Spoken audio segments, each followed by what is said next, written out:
नमस्कार प्यारे बच्चों, कैसे हैं आप लोग।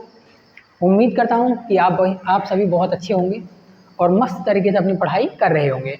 आज हम क्लास टेंथ का विद्युत चैप्टर कराने जा रहे हैं फिजिक्स के अंदर। इसकी आज ये हमारी पहली वीडियो है। इसमें सबसे पहले हम आपके सारे डाउट्स को क्लियर करते चलेंगे, तो आप ज़रा ध्यान से देखते हुए चलना, ठीक है। सबसे पहला आप जो है इसमें कॉन्सेप्ट है वो हम लेके चलेंगे विद्युत आवेश। किसको लेके चलेंगे? विद्युत आवेश।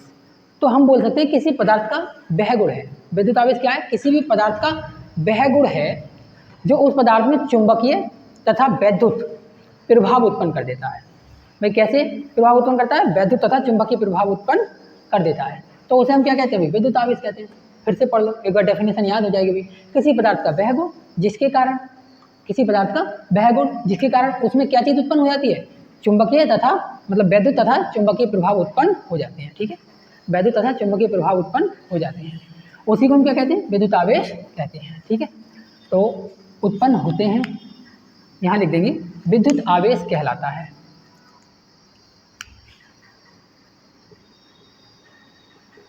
विद्युत आवेश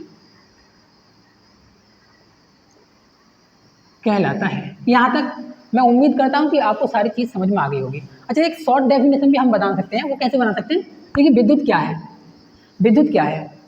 भगवान ना करे कभी ज़िंदगी में ऐसा हुआ हो, लेकिन अगर किसी को थोड़ा सा भी करंट लगा है तो उसको ये पता होगा या तो हाथ झटक जाता है या फिर हाथ उस तार से चिपक जाता है। कहने का मतलब ये है, या तो विद्युत जो है वो रिपल करती है, धकेलती है, या फिर आकर्षित करती है, यानी अट्रैक्ट करती है, ठीक है। यही कारण चुंबक में होता है। चुंबकीय प्रभाव क्या है? चुंबकीय प्रभाव क्या है? या तो चीज़ों को आकर्षित करना, चुंबकीय जो पदार्थ होते हैं उनको आकर्षित करना, या फिर धकेलना यानी कि प्रतिकर्षित करना। ये दो काम होते हैं। देखिए, आकर्षित करने का मतलब खींचने का मतलब होता है आकर्षित करना, और धकेलने का मतलब होता है प्रतिकर्षित करना, ठीक है। तो ये दोनों बातें आपको समझ में आ गई होंगी। तो कुल मिलाकर दोनों के ये जो गुण हैं वो कैसे हैं? सेम है। तो हम एक मिलाकर एक मतलब डेफिनेशन बना सकते हैं इजी, और वो क्या रहेगी देखिए जरा। अथवा डालेंगे, नोट्स अपने साथ में बनाते चलें। अथवा डालकर आप क्या काम करेंगे? एक कार्य कर सकते हैं यहाँ पर। अथवा डालकर पदार्थों में आकर्षित अथवा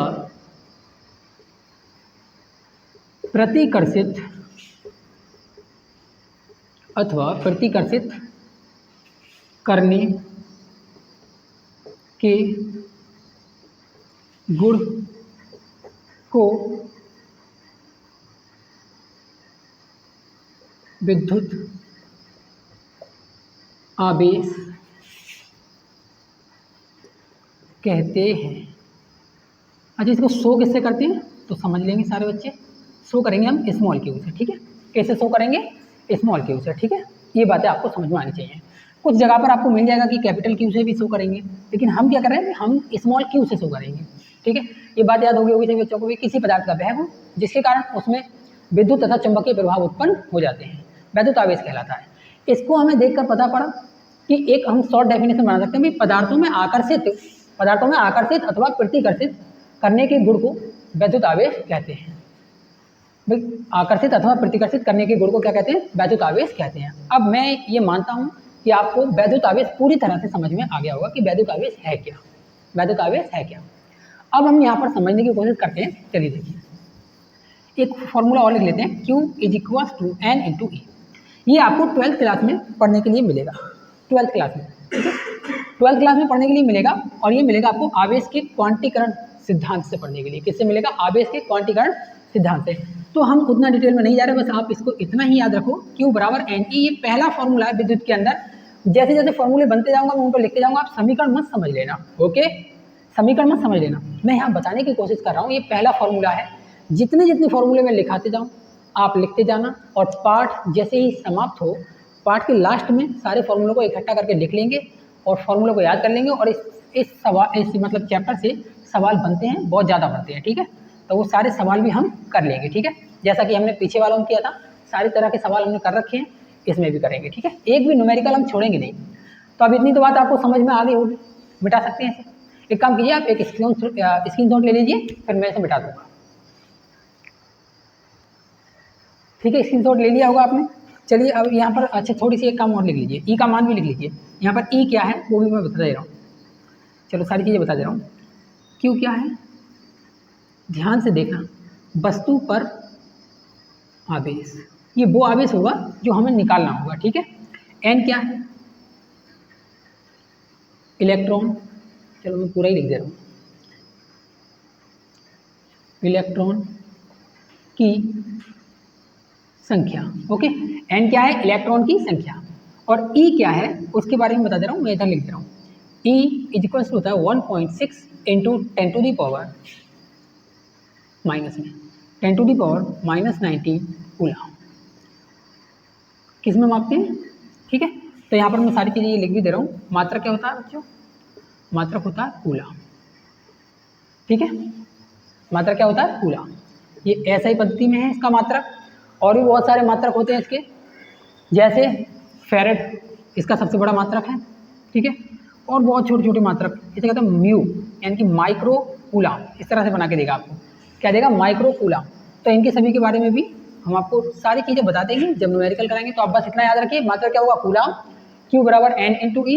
इसमें क्यू क्या है, वस्तु पर आवेश, एन क्या है, इलेक्ट्रॉन की संख्या, और ई क्या है, एक इलेक्ट्रॉन का आवेश। और इस ई को दूसरा नाम भी देते हैं हम, याद रखेंगे, आगे जब जरूरत पड़ेगी तो हम यूज कर सकते हैं, मूल आवेश। क्या नाम देंगे भाई, मूल आवेश। एडिटर साहब जरा देखिए यहाँ तक आ रहा है क्या, देख कर बताइए, नहीं आ रहा है नीचे तक। ठीक है, मैं यहाँ पर ऊपर लिख देता हूँ बच्चों, ई को दूसरा नाम हम देते हैं मूल आवेश। क्या नाम देते हैं भाई इसको, दूसरा क्या, पहला ही नाम है ये, मूल आवेश, यानी कि प्रकृति में ये आवेश पहले से ही है। ठीक है, तो इसको नाम क्या दे दिया हमने, मूल आवेश, जिसको बनाया ना गया हो, जो पहले से ही हो। अब बताइए इतनी बातें आपको समझ में आ गई या नहीं आ गई। अगर ये बातें समझ में आ गई तो हम धीरे धीरे थोड़ा सा और आगे बढ़ते हैं। अब हम देखेंगे कि आवेश के प्रकार, तो आवेश कितने प्रकार के होते हैं, जरा देखिए। आवेश दो प्रकार के होते हैं,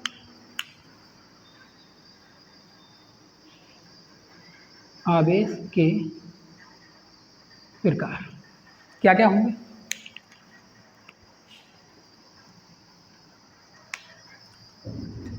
दो प्रकार के, दो प्रकार के, कौन कौन से, प्लस, यानी कि इसे कहते हैं हम हिंदी में धन आवेश, एक माइनस चार्ज होता है, नेगेटिव चार्ज, और इसे कहते हैं ऋण आवेश, ऋण आवेश।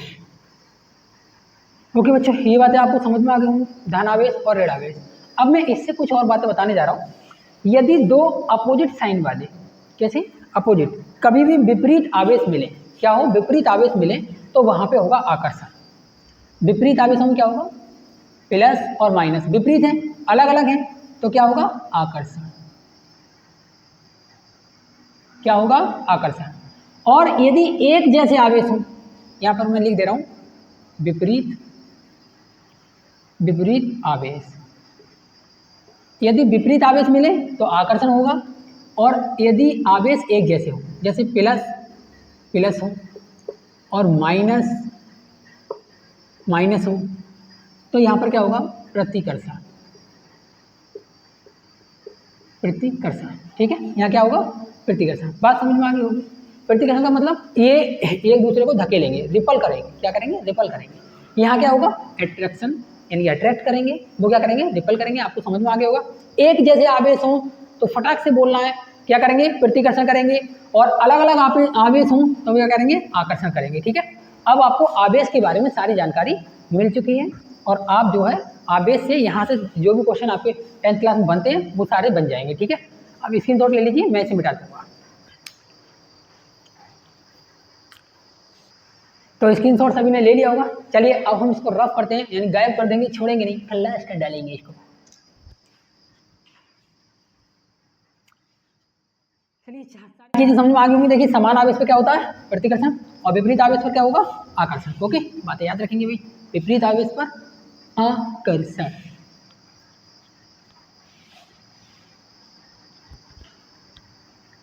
चलो, ये पहला वाला जो है वो हमारा क्लियर हो चुका है। दूसरा क्या है, विद्युत धारा। दूसरा टॉपिक क्या है आपका? वैद्युत धारा। अब वैद्युत धारा को और सीखेंगे। विद्युत धारा बहुत अच्छी तरह से जानते होगे भाई। Electric current, electric current, electric current. Okay, चलो इसको बहुत अच्छा तरीके से सीखेंगे भाई। एक बात वो मैं पक्का बता दे रहा हूँ, जिसको लग गया होगा इलेक्ट्रिक करंट वो तो भूलने वाला इसको है नहीं। अब पढ़ाई के हिसाब से और पढ़ लें। महसूस तो आपने कर लिया, फीलिंग्स थी महसूस कर ली, फीलिंग्स थी महसूस कर ली। चलिए विद्युत धारा कैसे कहते हैं ये और हम सीखेंगे। तो विद्युत धारा का आपसे मैं कहूँगा कि आप कुछ याद मत रखिए। एक फार्मूला हमारा हो चुका है, दूसरा वाला फार्मूला क्या है? I is equals to Q upon T। I is equals to Q upon T। क्या होगा? I is equals to Q upon T। तो अगर मैं ये बात बोलूँ, कभी भी बटे में क्या आ जाए? T आ जाए। क्या आ जाए बटे में? T आ जाए। तो ऊपर वाले का नाम लो खाली और इसको बना दो दर, और ये क्या की दर होगी? समय दर। क्या होगी भाई? समय दर। तो बात याद रखनी है बहुत अच्छे तरीके से भाई। आवेश प्रवाह, आवेश क्या हो रहा है? प्रवाह। तो आवेश प्रवाह की समय दर विद्युत धारा, विद्युत धारा, आवेश प्रवाह की समय दर विद्युत धारा कहलाती है। बताइए कितने बच्चों को याद हो गया? डेफिनेशन बहुत ही क्लियर है, बहुत ही आसान है, छोटी सी है भाई। आवेश, अब आवेश से तो बह रहा होगा, तो आवेश प्रवाह, आवेश प्रवाह की समय दर विद्युत धारा कहलाती है। आवेश प्रवाह की समय दर विद्युत धारा कहलाती है। बहुत आसान है, सभी बच्चों को याद हो गया होगा। मैं मिटा दे रहा हूँ, लिख दूंगा सारी चीज़ें, ठीक है। तो डेफिनेशन क्या है? बड़ी शॉर्ट सी और छोटी सी डेफिनेशन बनेगी। हाँ, ये मत सोचना कि छोटी चीज़ है तो अब कल को जाके तुम इसके मजे लेने लगो घर जाकर। भाई इलेक्ट्रिक करंट पढ़ाया था सर ने हमको, तो कहीं ऐसा करने मत लगना, ठीक है। ये बहुत ही रिस्की है, घर जाके कोई भी इससे मजाक या छेड़खानी नहीं करेगा। लिखेंगे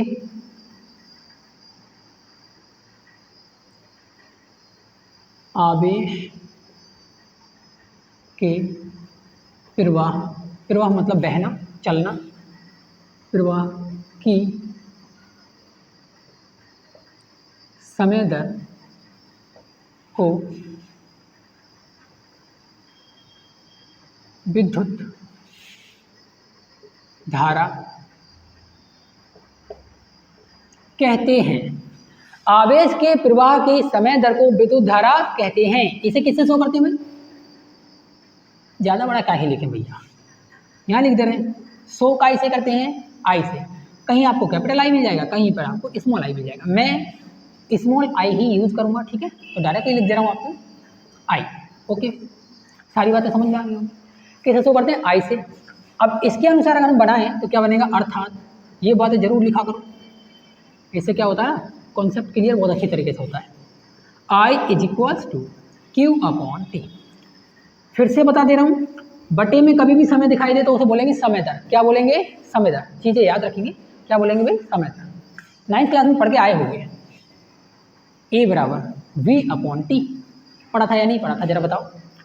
लो, D V upon D T, D V upon D T, या पढ़ा होगा delta V upon delta T. तो चीज़ें आपको बहुत अच्छी तरीके से समझ में आ रही होंगी। यहाँ होता वेग परिवर्तन बटे समांतराल। क्या था? वेग परिवर्तन बटे समांतराल। ऐसे बोल सकते हैं वेग परिवर्तन की समय दर को, वेग परिवर्तन की समय दर को त्वरण कहते हैं। ये सारी चीज़ें आपने 9th क्लास में पढ़ रखी है। नीचे अगर टी दिखाई दे तो उसे कहेंगे समय दर, ठीक है। तो बस मैं यही बताने चाह रहा हूँ, नीचे क्या दिखाई दे रहा है? टी। तो हम बोल सकते हैं आवेश प्रवाह की, आवेश प्रवाह की समय दर को विद्युत धारा कहते हैं। आवेश प्रवाह की समय दर को विद्युत धारा कहते हैं। उम्मीद करता हूँ आपको ये वाला जो टॉपिक है बहुत अच्छी तरीके से समझ में आ गया होगा। फॉर्मूला नंबर अपना होता है 2। फॉर्मूला नंबर अपना होता है 2। अगर मैं एक ही फ्रेम में दोनों फॉर्मूलों को लिखूं और इन्हें और अच्छे तरीके से समझाने की कोशिश करूं तो एक फॉर्मूला इनमें से और निकल जाता है, और वो क्या है जरा देखिए। आई बराबर क्यू अपॉन टी है। अगर यहाँ से मैं बात करूँ बट, लेकिन, लो आपकी इच्छा है ऐसे लिख लो, लेकिन ये लो, लेकिन Q बराबर क्या था, Q बराबर क्या था, अभी हमने लिखा था n इंटू ई, क्या लिखा था, n इंटू ई। ये पहला वाला था, ये कौन सा है, दूसरा वाला फॉर्मूला, फॉर्मूलों के नंबर लिख लेना, ये पहला वाला फॉर्मूला और ये कौन सा है, दूसरा। अगर हम इससे एक और फॉर्मूला बनाने की कोशिश करें तो क्या बनेगा, जरा देखिए। वैसे बनाने की आपको जरूरत है नहीं, मेन फॉर्मूले याद रखेंगे तब भी आप सारे सवालों को बहुत आसानी से कर पाएंगे, यानी जो भी न्यूमेरिकल है उनको बड़े आसानी से कर पाएंगे।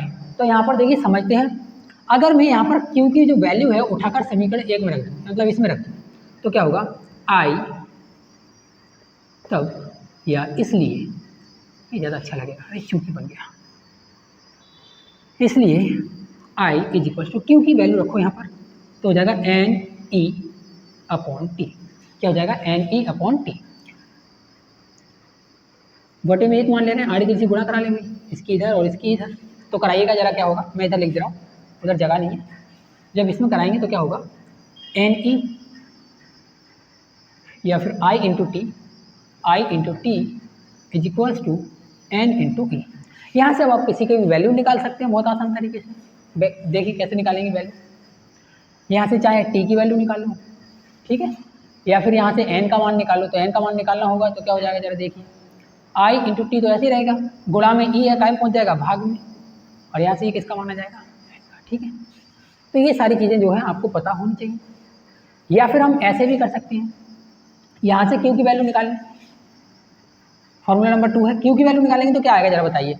बटे में 1 मान लेना, आड़ी तिरछी गुणा करना है, तो क्यू एकन Q is equal to I into T, तो क्यू की वैल्यू क्या आई, आई टी, और यहाँ से क्यू की वैल्यू क्या आई, एन इंटू ई। तो यहाँ से भी आप जब भी निकालेंगे तो यही आएगा, जब भी निकालेंगे तो यही आएगा, आप किसी भी तरीके से निकाल लो, आना यही है। तो आप केवल मेन ये 2 फॉर्मूले याद रखेंगे, इस फॉर्मूले को याद रखने की कोई भी आवश्यकता आपको नहीं है, इस फॉर्मूले को याद रखने की आवश्यकता नहीं है सही, निकालना आना चाहिए पर याद रखने की आवश्यकता नहीं है, ठीक है। केवल ये 2 फॉर्मूले याद रहने चाहिए, ठीक है। जब न्यूमेरिकल कराएंगे तो आपको सारी चीज़ें इसमें पता पड़ जाएगी, ठीक है। अब आप एक काम कीजिए, स्क्रीनशॉट ले लीजिए, फिर मैं इसे मिटा दूँगा, ठीक है। स्क्रीनशॉट ले लिया होगा आपने, चलो मिटाते हैं, नेक्स्ट तो नाबूद कर देंगे हम, सॉरी कैसे कर सकते हैं फिजिक्स से भाई, चलती ही रहेगी चलती रहेगी, आप आओगे, आप कोई और ट्रिक निकालोगे और बहुत सारी चीज़ें निकालोगे इसमें समझने के लिए। आप बस एक तरीके से ये मानकर कि हम आपको पूरे 100% तरीके से सही पढ़ा रहे हैं, यह मानकर अपने आप को इस पढ़ाई में लगा दीजिए, तो आपको मार्क्स में अपने बहुत ज़्यादा अंतर देखने को मिल जाएगा, अच्छा कर पाएंगे आप पेपरों में, ठीक है। चलिए अब नेक्स्ट हम जो टॉपिक है वो लिख ले रहे हैं। नेक्स्ट टॉपिक जो हम करने वाले हैं उसके बारे में ठीक है बच्चों, आज इतना ही रहने देते हैं, आज इतना ही रहने देते हैं, जितना भी हुआ वो आपको याद करके आना है, पीछे से ये जो 2 फॉर्मूले हैं वो भी याद करके आनी है, इसके बाद हम आगे पढ़ेंगे दोस्तों, ठीक है। यदि आपको ये वीडियो समझ में आई है, अच्छा लगा है पढ़ने में, तो अपने दोस्तों को इस वीडियो को शेयर करना ना भूलें, ठीक है। और लाइक करना तो बिल्कुल भी ना भूलें, आपके लिए इतनी मेहनत कर रहा है, देखो पसीना भी आ रहा है मेरे को, है ना, चमक रहा होगा, कहते हैं ना मेहनत की चमक अलग ही होती है, मेहनत की चमक अलग ही होती है, ठीक है दोस्तों। मिलते हैं आपसे नेक्स्ट वीडियो में, thanks for watching this video.